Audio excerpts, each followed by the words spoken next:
বিগত 24 ঘন্টার পর্যবেক্ষণে সম্ভাব্য ঘূর্ণিঝড় ফেইঞ্চালের গতিবিধি নিয়ে বেশ কিছুটা আশা এবং আশঙ্কা কিন্তু তৈরি হয়েছে। আশঙ্কা রয়েছে যে এই ওয়েদার সিস্টেমটি দক্ষিণ ভারতের দিকে না গিয়ে উত্তর পূর্ব দিকে বাঁক নিয়ে এটা বাংলাদেশ অথবা পশ্চিমবঙ্গ সংলগ্ন অথবা মায়ানমার উপকূলের দিকেও কিন্তু এগিয়ে আসতে পারে। যদি এরকমটা হয় তাহলে ঝড় বৃষ্টির প্রভাব উপকূলবর্তী এলাকাগুলোর সাথে সাথে ভিতরের দিকের এলাকাগুলোতেও অনেকটা বেড়ে যেতে পারে, সে বিষয়ে কোনো সন্দেহ নেই। আজকের পূর্বাভাসে সম্ভাব্য গতিবিধি নিয়ে সর্বশেষ আপডেট আপনাদের সামনে তুলে ধরব। প্রিয় দর্শক, আপনারা দেখছেন ওয়েদার উইথ শুভেন্দু। আজ হলো নভেম্বরের 23 তারিখ, শনিবার, সাল 2024। প্রথমে আমরা যদি একটু সর্বশেষ উপগ্রহ চিত্রের দিকে নজর রাখি, ভারতীয় সময় ঘড়িতে এখন সকাল প্রায় 9টা 5 বাজে। তো আজ শনিবার সকালে সর্বশেষ যে উপগ্রহ চিত্র রয়েছে তাতে সুমাত্রার বান্দাচ উপকূলের মোটামুটি 200 থেকে 250 কিলোমিটার পশ্চিম এবং সংলগ্ন আশেপাশের এলাকার উপরে সমুদ্রে এখানে কিন্তু ঘূর্ণাবর্তটি তার মেজাজ দেখাতে শুরু করেছে এবং এই কারণে কিন্তু যে আউটার ব্যান্ড এর চারিদিকে কিন্তু সেটাও নজরে আসছে এবং এই মেঘ কিন্তু একেবারে উত্তর আন্দামান নিকোবর দ্বীপপুঞ্জ থেকে শুরু করে দক্ষিণ ভারতের তামিলনাড়ু এবং পার্শ্ববর্তী অন্ধ্রপ্রদেশের বিভিন্ন এলাকার দিকেও কিন্তু মেঘ পৌঁছে যাচ্ছে এই ওয়েদার সিস্টেমটার কারণে। এই কারণে মালদ্বীপ থেকে শুরু করে পার্শ্ববর্তী এলাকার দিকেও মেঘ পৌঁছে যাচ্ছে। অন্যদিকে ইন্দোনেশিয়ার একটা বড় এলাকা এবং পার্শ্ববর্তী থাইল্যান্ড উপসাগরের দিকেও কিন্তু প্রচুর পরিমাণে মেঘ এই ওয়েদার সিস্টেমটার কারণে পৌঁছে যাচ্ছে।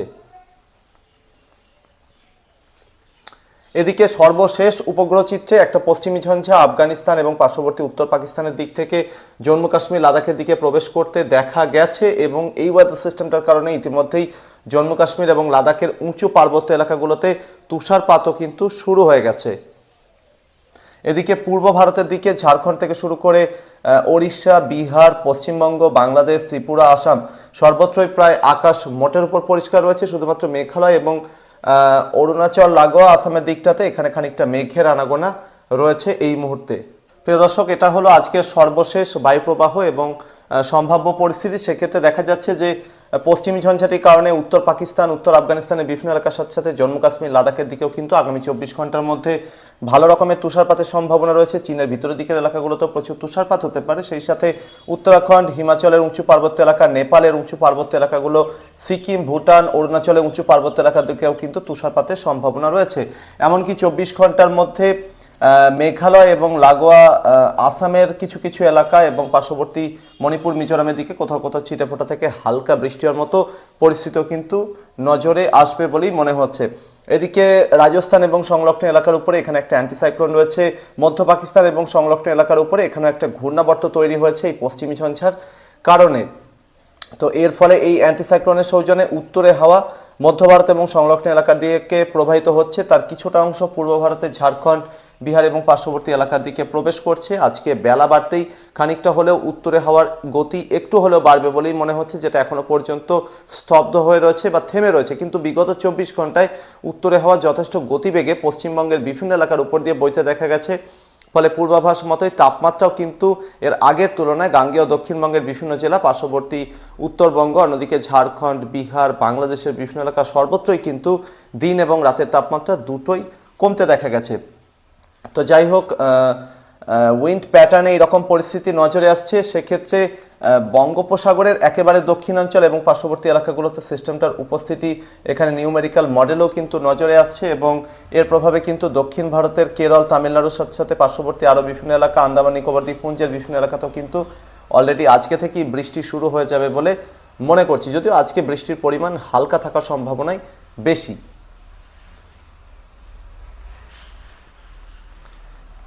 এক্ষেত্রে ঝাড়খণ্ড থেকে শুরু করে বিহার, গাঙ্গেয় দক্ষিণবঙ্গ, উত্তরবঙ্গের বিভিন্ন এলাকা, বাংলাদেশের বিভিন্ন এলাকার সাথে সাথে ত্রিপুরা এবং পার্শ্ববর্তী ওড়িশার বিভিন্ন জায়গা, এখানে কোনো রকম অ্যাক্টিভ ওয়েদার সিস্টেম না থাকার জন্য এখানে আজকে অর্থাৎ পরবর্তী 24 ঘন্টায় বৃষ্টির কোনো রকম সম্ভাবনা কিন্তু থাকছে না।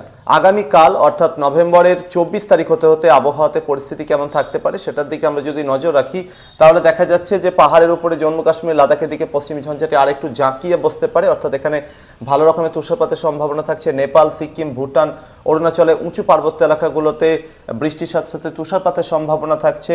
মেঘালয় এবং পার্শ্ববর্তী আসামের কিছু জায়গাতে দিকেও কিন্তু হালকা বৃষ্টি হওয়ার মতো একটা অল্প সম্ভাবনা কিন্তু রয়েছে। এদিকে পূর্ব ভারতের দিকে বিহার, ঝাড়খণ্ড, ওড়িশা, পশ্চিমবঙ্গ, বাংলাদেশ, ত্রিপুরা সর্বত্রই কিন্তু আকাশ পরিষ্কার থাকবে আগামীকাল নভেম্বরের 24 তারিখ রবিবারে, এবং বৃষ্টির কোনো রকম সম্ভাবনা কিন্তু নজরে আসছে না। বঙ্গোপসাগরের ওয়েদার সিস্টেমটি আরেকটু শক্তি বৃদ্ধি করার সম্ভাবনা রয়েছে আগামীকাল, এবং এর প্রভাব কিন্তু দক্ষিণ ভারতের তামিলনাড়ু, কেরল এবং পার্শ্ববর্তী এলাকাগুলোতে আরেকটু বেশি পড়ার সম্ভাবনা, কোথাও কোথাও একটু মাঝারি ধরনের বৃষ্টিও আগামীকাল নজরে আসতে পারে। তবে উত্তর বঙ্গোপসাগরে আগামীকালও মেঘ পৌঁছানোর সম্ভাবনা কম বলেই মনে হচ্ছে এই ওয়েদার সিস্টেমটার কারণে। তবে বাতাসের যে প্রবাহ সেটা কিন্তু খানিকটা হলেও পরিবর্তিত হতে পারে।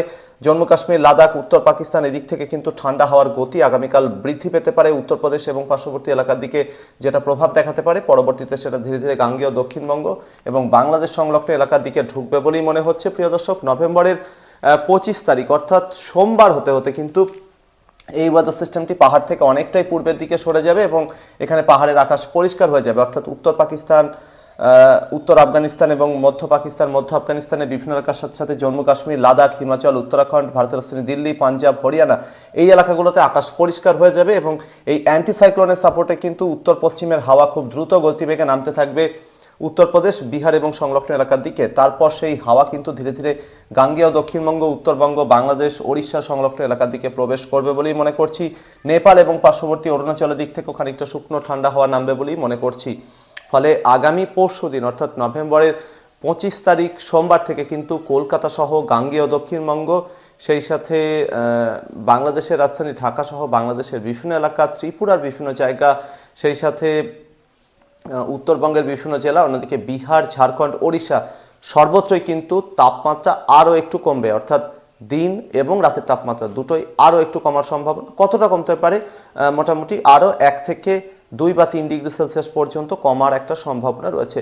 যেখানে পাথুরে মাটি রয়েছে সেখানে তাপমাত্রা একটু বেশি কমার সম্ভাবনা নজরে আসবে। সেক্ষেত্রে ঝাড়খণ্ড এবং ঝাড়খণ্ড লাগোয়া গাঙ্গেয় দক্ষিণবঙ্গের পশ্চিমের জেলাগুলোতে এই তাপমাত্রার পতন একটু বেশি লক্ষ্য করা যেতে পারে।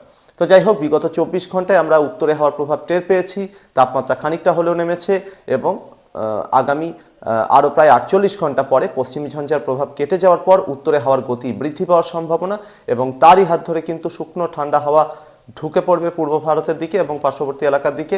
ফলে তাপমাত্রা কিন্তু আরও একটু কমার সম্ভাবনা রয়েছে, অর্থাৎ শীত আরও একটু জাঁকিয়ে বসতে পারে নভেম্বরের 25 তারিখ নাগাদ। এই সময়টাতে ওয়েদার সিস্টেমটি আরও শক্তি বৃদ্ধি করে একটা গভীর নিম্নচাপের চেহারা থেকে অতি গভীর নিম্নচাপের চেহারা নেওয়ার দিকে এগোতে পারে এবং এর টার্গেট থাকতে পারে উত্তর শ্রীলঙ্কার সাথে সাথে তামিলনাড়ু এবং সংলগ্ন অন্ধ্রপ্রদেশ উপকূলের দিকে। এবং এই সময় কিন্তু দক্ষিণ ভারতের রাজ্যগুলোতে বিভিন্ন জায়গাতে মাঝারি বৃষ্টি চোখে পড়ার সম্ভাবনা।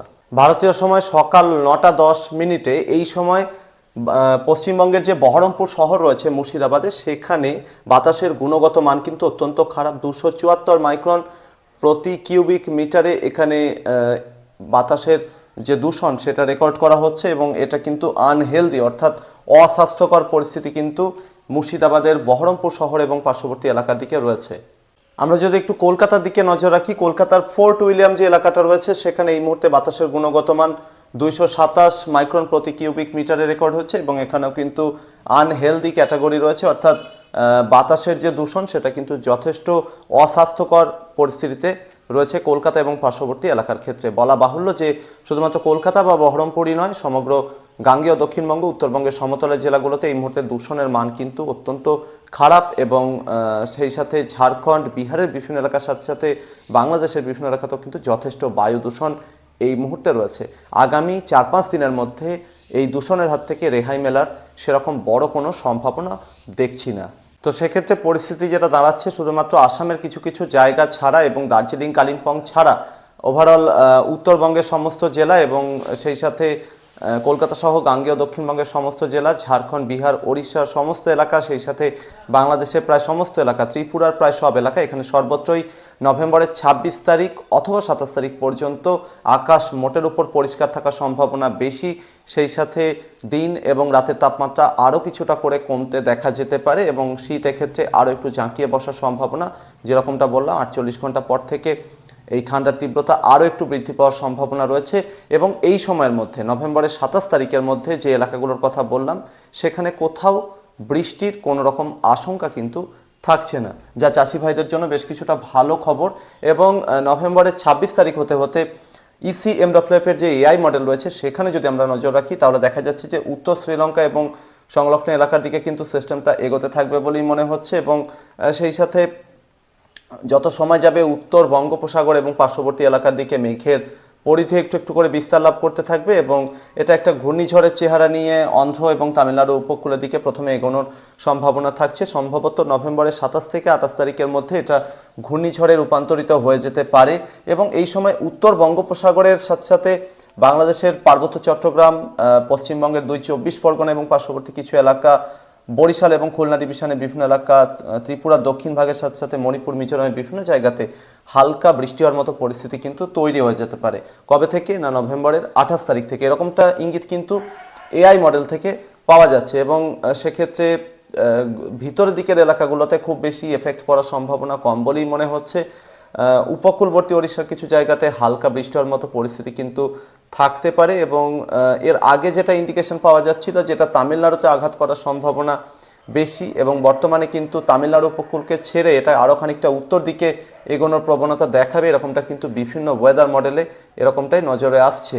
এদিকে ইউএস নেভির যে ওয়েদার মডেল রয়েছে অর্থাৎ নাভগেম, তাদের ইন্ডিকেশন রয়েছে এটা প্রথমে শ্রীলঙ্কা এবং সংলগ্ন এলাকার দিকে এগোতে থাকবে বলেই মনে হচ্ছে, যদিও সর্বশেষ ইসিএমডব্লিউএফেও এরকম ইন্ডিকেশন আসছে যেটা সরাসরি শ্রীলঙ্কার দিকে এগোতে পারে এবং এখানে এগোতে এগোতে কিন্তু শক্তি সঞ্চয় করার সম্ভাবনা রয়েছে এবং নাভগেমের যেটা ইন্ডিকেশন রয়েছে এক্ষেত্রে এটা উত্তর শ্রীলঙ্কা এবং সংলগ্ন তামিলনাড়ুর দিকে এগোনোর সাথে সাথে খানিকটা দুর্বল হতে পারে এবং পরবর্তীতে এটা কিন্তু তামিলনাড়ুর দিকে না গিয়ে সরাসরি উত্তর দিকে এগোনোর প্রবণতা দেখাতে পারে এবং সরাসরি অন্ধ্রপ্রদেশ উপকূলের দিকেও এগিয়ে যাওয়ার একটা ইঙ্গিত কিন্তু নজরে আসছে এবং এক্ষেত্রে উত্তর বঙ্গোপসাগরে বিস্তীর্ণ এলাকার সাথে সাথে উপকূলবর্তী ওড়িশা, গাঙ্গেয় দক্ষিণবঙ্গের দক্ষিণাঞ্চলে 24 পরগনা, পূর্ব মেদিনীপুর, পার্শ্ববর্তী আরও বেশ কিছু এলাকার দিকে মেঘ পৌঁছে যাওয়ার সম্ভাবনা রয়েছে নভেম্বরের 27 তারিখে, এরকমই ইঙ্গিত কিন্তু মিলছে এবং পরবর্তীতে 28 তারিখ হতে হতে মেঘের পরিধি কিন্তু আরেকটু ভিতরের দিকে যেতে পারে।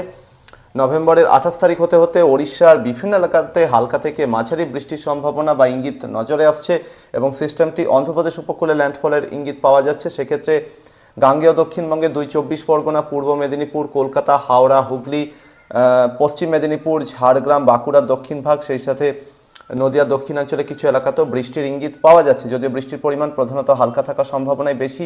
দক্ষিণ বাংলাদেশের একটা বড় এলাকাতেও কিন্তু বৃষ্টির একটা ইঙ্গিত নভেম্বরের 28 তারিখে ইউএস নেভির যে নাভগেম মডেল রয়েছে সেখান থেকে কিন্তু পাওয়া যাচ্ছে। নভেম্বরে 28 বা 29 তারিখ হতে হতে এখানে দক্ষিণবঙ্গ এবং দক্ষিণ বাংলাদেশ, ত্রিপুরার বিভিন্ন এলাকাতে বৃষ্টির পরিমাণ আরও বৃদ্ধির ইঙ্গিত রয়েছে, উত্তর ওড়িশাতে বৃষ্টির পরিমাণ আরও বৃদ্ধির ইঙ্গিত রয়েছে এবং এই সময় কিন্তু হালকা থেকে মাঝারি ধরনের বৃষ্টির একটা ইঙ্গিত পাওয়া যাচ্ছে।